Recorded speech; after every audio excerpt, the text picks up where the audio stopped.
மக்கள் அனைவருக்கும் வணக்கம். இன்னைக்கு பைசா மாஸ்டர் தமிழ்ல நம்ம மார்க்கெட்ல நடந்திருக்க சில விஷயங்களை பார்ப்போம். காலைல மார்க்கெட் பார்க்கும்போது ஒரு 30 பாயிண்ட் பிளஸ்ல ஸ்டார்ட் ஆகி அதுக்கப்புறம் கொஞ்ச நேரம் கழிச்சு இப்போ வரைக்கும் பார்த்தீங்கன்னா ஒரு 30 பாயிண்ட் மைனஸ்ல இருக்கு. இப்போ நான் சொல்ல வந்து கிட்டத்தட்ட 3 மணி ஆயிடுச்சு.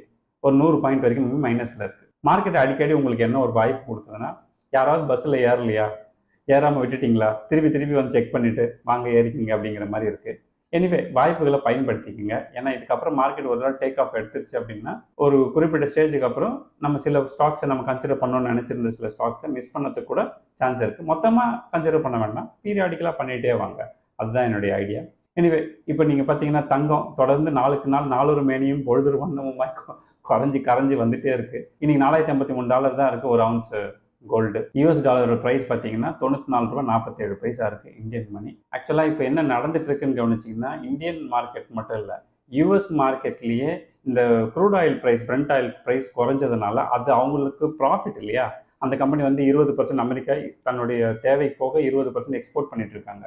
அந்த கணக்குப்படி பார்த்தா அவங்களுக்கு க்ரூட் ஆயில் ப்ரைஸ் குறைஞ்சது மிகப்பெரிய அடி.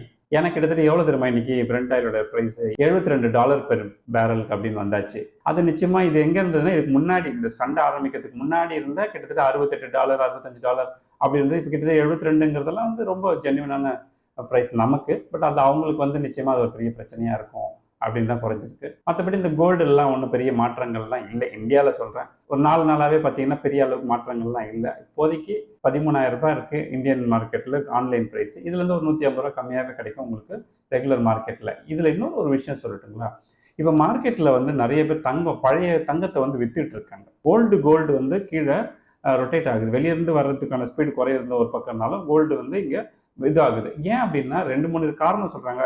ஏன்னா நார்மல் கோல்டெல்லாம் எப்படின்னா இருக்குன்னா 916 இல்லாமல் கூட இருக்கும். அதையெல்லாம் என்ன பண்ணுறாங்கன்னா 916 மாத்திரம் அப்படின்னு ஒரு சிலர். அதுக்கப்புறம் ஒரு சிலர் என்ன பண்ணால் ப்ராஃபிட்டை புக் பண்ணுறாங்க. ஏன்னா இப்போ இம்போர்ட் டியூட்டி $1000 கிட்ட இருக்குது கிட்டத்தட்ட சொல்கிறேன். அந்த இம்போர்ட் டியூட்டியை ரிமூவ் பண்ணிட்டு நீங்கள் பார்த்தீங்கன்னா கோல்டு ப்ரைஸ் ரொம்ப குறைஞ்சிரும். நம்ம ஊர்லேயே பார்த்தீங்கன்னா $11,000 கிட்ட வந்துடும். $11,000 $11,500 அந்த ரேஞ்ச் வந்துடும். ஸோ அதை தவிர்க்கிறதுக்காக முன்கூட்டியே செய்கிறாங்களா என்னன்னு தெரியல. பட் கோல்டு வந்து வெளியே வந்துட்டு இருக்கு, சேல்ஸில் இருக்குங்கிறது உண்மையான பாயிண்ட். பேரலுக்கு $72 குறைஞ்சிருந்தாலும் கூட இந்தியா என்னென்னு பண்ணலான்னா, இன்றைக்கி வரைக்கும் பெட்ரோல் ப்ரைஸை குறைக்கல. $107.76 பெட்ரோலும், $99.55 இருக்குது. கூடிய சீக்கிரம் இதை குறைப்பாங்க அப்படின்னு எதிர்பார்க்குறோம். குறைச்சா நல்லாயிருக்கும். ஏன்னா நிறைய விலைவாசிகள்லாம் கொஞ்சம் மேலே ஏறி நிற்கிது. இன்னும் கேஸு, ஹோட்டல்ஸ் எல்லாம் பார்த்தீங்கன்னா பெரிய ப்ரெஷர் போயிட்டுருக்கு. அந்த ப்ரெஷரெல்லாம் கொஞ்சம் கண்ட்ரோல் எடுக்கணுங்கிறதுனால. சில்வர்லேயும் எந்த பெரிய சேஞ்சஸும் இல்லை. அதுவே $245 பர் கிராம் அப்படிங்கிற ரேஞ்சு தான் தொடர்ந்து ஒரு 4-5 நாளாகவே இருந்துகிட்ருக்கு. ஸோ இந்தியாவுடைய எக்ஸ்போர்ட்ஸ் வந்து இந்த மாதம் நம்ம பண்ணியிருக்கக்கூடிய எக்ஸ்போர்ட்ஸோடைய அந்த நம்பர்ஸ் வால்யூம் பார்த்திங்கன்னா நம்மளுடைய ஹிஸ்டாரிக்கல் ஹை. இந்தியாவில் செஞ்ச அதிகபட்ச எக்ஸ்போர்ட்ஸு இதுதான் அப்படின்னு பதிவாயிருக்கு. கிட்டத்தட்ட $45 பில்லியன். ஓகேங்களா. இந்த அளவுக்கு எக்ஸ்போர்ட் நம்ம பண்ணியிருந்தாலும் கூட நமக்கு இப்போ ட்ரேட் டெபிசிட் இருக்கான்னு கேட்டால் ஆமாம், ஆப்வியஸாக இருக்க தான் செய்யும். ஏன்னா நம்ம வந்து க்ரூட் ஆயிலும் கோல்டும் வெளியேருந்து இறக்குறோம் அப்படிங்கிற ஒரு பிரச்சனை இருக்குங்கிறதுனால. பட் இது வந்து காலத்துக்கும் காலம் குறைஞ்சிட்டே இருக்கும் க்ரூட் ஆயிலுடைய இம்போர்ட்டு. அதே மாதிரி எக்ஸ்போர்ட்டுடைய வேகம் அதிகமாகிட்டே இருக்கும்போது இது ஒரு சமநிலை வர நிலைமைக்கு வரக்கூட தேவையில்லை, வருங்கிற நம்பிக்கையை கொடுத்துட்டாலே போதும். இந்தியன் மார்க்கெட்டோடைய பொசிஷன் வந்து ரொம்ப வேகமாக வளர்ந்துடும் அப்படிங்கிறத சொல்ல வரேன். காலையிலேருந்து Torrent Pharma, Max Health, Cipla இந்த மாதிரியான company, doctor Reddy, Zomato, Hindalco industries இதெல்லாம் வந்து பார்த்திங்கன்னா இன்றைக்கி மார்க்கெட் நெகட்டிவ்ல இருக்கும்போது கூட இதெல்லாம் பாசிட்டிவாக இருந்தது. பட் இன்றைக்கி பெரிய அடி அப்படின்னு பார்த்தீங்கன்னா எந்த கம்பெனினா பெர்சிஸ்டன்ட் சிஸ்டம்ஸ் அப்படிங்கிற கம்பெனி. எனக்கு கிட்டத்தட்ட 10%க்கு மேலே ஸ்டாக்கோட ப்ரைஸ் வந்து கீழ் நோக்கி நகர்ந்தது. இது ஒன்று. அது இல்லாமல் உங்களுக்கு Hyundai India, United Spirits, BPCL, Indian Oil, TVS Motor Company, Kotak Mahindra Bank இதெல்லாமே கூட கொஞ்சம் 2% 4% வரைக்கும் கூட டிப் எடுத்திருக்கு. பட் இந்த பெர்சிஸ்டன்ஸ் அப்படிங்கிற கம்பெனிக்குள்ளே என்ன நடந்தது அப்படின்னு பார்த்தீங்கன்னா 2 விதமான காரணம். ஒன்று, அந்த கம்பெனி வந்து ஒரு அக்வசேஷன் போகிறாங்க. அந்த அக்வசேஷன் போகிறது வந்து நிறைய பேருக்கு என்னென்னா அதனால் நமக்கு இந்த கம்பெனியோட ஏர்னிங் பெர் ஷேர் அஃபெக்ட் ஆகும், இந்த வருஷம் அஃபெக்ட் ஆகும் அப்படின்னு நினைக்கிறாங்க. ஆக்சுவலாக இதெல்லாம் ஒரு ஆப்பர்ச்சுனிட்டியாக தான் பார்க்கணும். லாஸ்ட் டைம் கூட நான் சொல்லியிருந்தேன், சன் ஃபார்மா இந்த மாதிரி அக்வசேஷன் வர்றது மூலமாக அவங்க இன்னும் பெட்டராக போவாங்கன்னு சொன்னேன். ஆனால் மார்க்கெட் பார்த்தா வேகமாக விழுந்து அதுக்கப்புறம் ஓரளவு கண்ட்ரோல் எடுத்து மேலே போச்சு. ஸோ அது ஒரு ஆப்பர்ச்சுனிட்டியாக நிறைய பேர் இன்வெஸ்டர் நம்ம யூஸ் பண்ணியிருக்கோம். அதே மாதிரி தான் இன்றைக்கி பெர்சிஸ்டன்ட் சிஸ்டம்ஸ் கம்பெனிஸ்க்கு எந்த பிரச்சனையும் கிடையாது. அது ஒரு கம்பெனி அக்வயர் பண்ணும்போது ஆப்வியஸாக கேஷ் ஃப்ளோ குறையறதுக்கு வாய்ப்பு இருக்குது. அதுவே எல்லா காலமும் அப்படி இருக்காது. அவங்க அதுக்கு பிளான் பண்ணாமல் செஞ்சுருக்க மாட்டாங்க. இப்போ நான் அதுக்கு என்ன சொல்லணும், சன்ஃபார்மாக்கு என்ன சொல்லணும், அதே தான் இதுக்கும் நான் சொல்கிறேன். அது மட்டும் இல்லை, அது ஒரு காரணத்தினால மட்டுமே 10% விழுந்துதான்னு கேட்டால் கிடையாது. ஒரு பல்க் டீல் ஒன்று நடந்திருக்கு. அதாவது என்ன சொல்றேன்னா, ஒரு 37,000 ஷேர்ஸ் வந்து மார்க்கெட்டில் இன்னைக்கு ஒரே நல்ல சேலும் ஆயிருக்கு. புரியுதுங்களா? அதனால என்ன ஆகுதுன்னா, இந்த 2 காரணங்கள் அடிப்படையில் மார்க்கெட் கீழே வந்திருக்கு. யார் சேல் பண்ணாங்கிற டீட்டெயில் இல்லை, இருந்தாலும் சேல் ஆயிருக்குங்கிறது நிதர்சனம். ஸோ மார்க்கெட் கீழே வந்திருக்கு. ஆனால் உங்களுக்கு வந்து இது ரெக்கவர் ஆகுங்கிறதுக்கு ரொம்ப நாள்லாம் டைம் எடுத்துக்க தேவையில்லை. நீங்களே பார்க்கலாம், மார்க்கெட்டில் உங்களுக்கு ஸ்க்ரீன் வைக்கிறேன் பாருங்க, அது எப்படி ட்ரெண்ட் மாறுது பாருங்க. கீழே விழுந்தது தான் அகைன் அதை எடுத்துக்கிட்டு மேலே கிளம்பி போயிட்டு இருக்கு மார்க்கெட், இல்லையா? ஸோ இதெல்லாம் தான் உங்களுக்கான நல்ல ஆப்பர்ச்சுனிட்டியாக நீங்கள் பார்க்கணும். அப்படின்னு ஏற்கனவே நிறைய பேர் பெர்சிஸ்டன்ட் சிஸ்டம்ஸ் வந்து விலை குறைஞ்சா நான் வாங்குவேன் அப்படின்னு யோசிச்சிருந்தவங்களுக்குலாம் இது ஒரு நல்ல சான்ஸ் தான். அடுத்தது என்எஸ்சியில இருந்து 2 கம்பெனியை வெளியே கழட்டி விட போறாங்க. என்னென்ன கம்பெனி அப்படின்னு பார்த்தீங்கன்னா, ஏர்டெல் மற்றும் இந்த ஈஸ்டர் மோட்டார்ஸ், அதாவது ராயல் என்ஃபீல்டு கம்பெனி. இந்த 2 கம்பெனியையும் வெளியே எடுத்துட்டு வேற 2 கம்பெனி உள்ள கொண்டு வர போறாங்க. ஆக்சுவலாக இது நியாயமா பண்ணக்கூடிய விஷயம் தான். ஏன்னா இப்போ பவர் செக்டார் மேலே வருது. அப்போ பவர் செக்டார்ல இருந்து ஒரு கம்பெனி உள்ள இருக்கணும் அப்படின்னா என்டிபிசி உள்ள வைக்கலாம். அதுக்கு அடுத்தது வந்து கொஞ்சம் வெயிட்டேஜுக்காக சொல்றேன், அதை கொஞ்சம் உள்ள கொண்டு வந்து வைக்கணும்.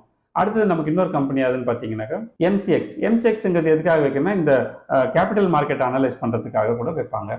எம்சிஎக்ஸும் என்டிபிசியும் இப்போ உள்ள வராங்க. அடுத்தது வெளியே போகிறது யாரு?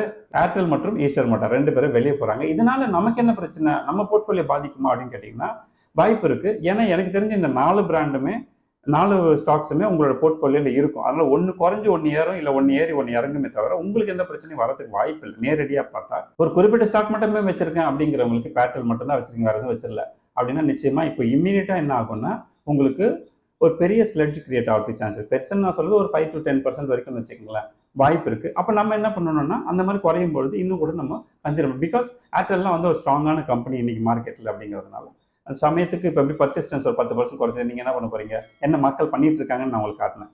அதே தான் நம்ம பண்ணணும். அதே மாதிரியான விஷயம் தான். அதே மாதிரி எம்சிஎக்ஸும் உங்களோட பல பேரோட போர்ட்ஃபோலியோவில் இருக்கிறதுக்கு சான்ஸ் இருக்குது. அப்படி இருக்குன்னா அது ஒரு பாசிட்டிவான ஐடியாவாக தான் போய் சேரும். அதனால் நம்ம பயப்பட தேவையில்லை.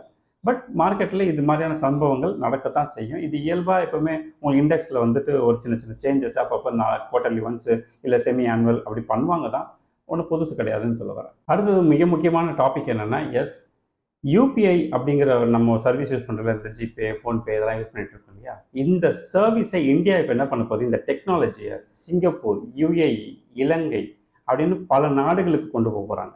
ஒரு காலத்தில் பார்த்தீங்கன்னா மாஸ்டர் கார்டு, விசா இவங்க தான் என்ன பண்ணுவாங்கன்னா டிஜிட்டல் உலகத்துக்கு நாங்கள் தான் ராஜா அப்படின்னு இருந்தாங்க. உண்மைதான், இல்லைன்னு சொல்லலை. அந்த சந்தர்ப்பங்களை எல்லாம் இப்போ என்ன பண்ணுறாங்கன்னா யூபிஐ நேரடியாக பயன்படுத்துகிறாங்க. இப்போ நீங்கள் கார்டு யூஸ் பண்ணி நீங்கள் ஒரு பணம் 100 ரூபா கொடுக்குறீங்க ஒருத்தருக்குன்னா அவருக்கு 98 ரூபா தான் போகுது, 100 ரூபா போகாது. ஆனால் யூபிஐல நீங்கள் 100 ரூபா அமிச்சிங்கன்னா 100 ரூபா போகும். இந்த டிஃபரன்ஸ் புரியுதுங்களா? இந்த டிஃபரன்ஸ் இருக்கிறது ஒரு பக்கம்னா அதுக்கு பின்னாடி மிகப்பெரிய மார்க்கெட்டிங் இருக்கு. எல்லாத்தையுமே அடிப்படையாக வச்சு தான் ஒரு யூபிஐ சர்வீஸ் வந்து எனேபிள் ஆயிருக்குங்கிறதுனால இந்தியா இன்னைக்கு இதை பல நாடுகளுக்கு கொண்டு போவதன் மூலமா நம்ம நாட்டோடைய பிஸ்னஸ் எப்படி இருக்குங்கிறத பாருங்க.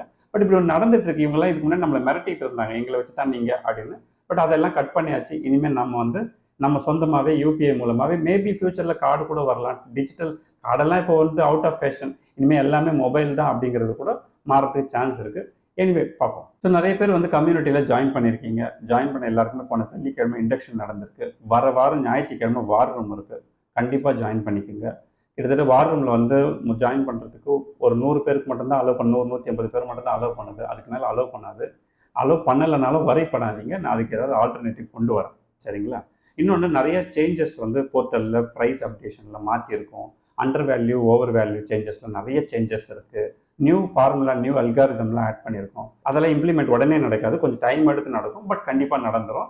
நாளைக்கெல்லாம் உங்களுக்கு வந்து ஓரளவுக்கு நல்ல சேஞ்சஸ் நீங்கள் பார்க்க முடியும், இல்லையா?